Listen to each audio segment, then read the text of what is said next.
এদিকে আশকোনা হজ ক্যাম্প থেকে এক যাত্রীর ব্যাগ থেকে সৌদি রিয়াল চুরির ঘটনায় দুজনকে গ্রেফতার করেছে পুলিশ। চুরি হওয়া 22,000 রিয়ালের মধ্যে 21,000 উদ্ধার করা হয়েছে।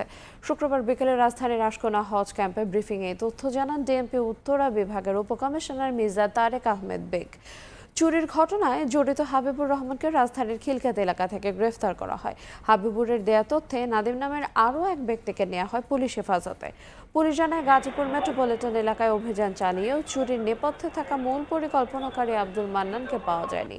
তবে মান্নানের জামাতার বাসা তল্লাশি করে 14,500 রিয়াল উদ্ধার করা হয়। সে সঙ্গে মানি এক্সচেঞ্জ থেকে মুদ্রা বিনিময়ের মাধ্যমে তোলা 3,500 সৌদি রিয়ালের সমমানের 90,000 টাকা জব্দ করা হয় আব্দুল মান্নানের স্ত্রীর বাসা থেকে।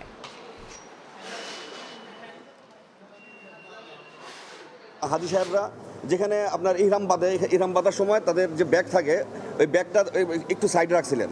ওই সাইড থেকে উনি অভিনব কায়দায় তার নিজেও একজন হাজি সেজে নিজের জামা খুলে ওই আস্তে করে এটা নিয়ে গেছিলেন। ওইটা আমরা লোকেট করছি। লোকেট করার পরে তাকে আপনার বিস্তারিত আমি বললাম আপনাকে। তাকে যে মানি এক্সচেঞ্জে সে রিয়েলটা ভাঙাইছিল ওই রিয়েলটাকে আমরা শনাক্ত করছি। প্রথম শনাক্ত করে ওখানে তার আপনার ডিটেলসটা পাওয়া যায়।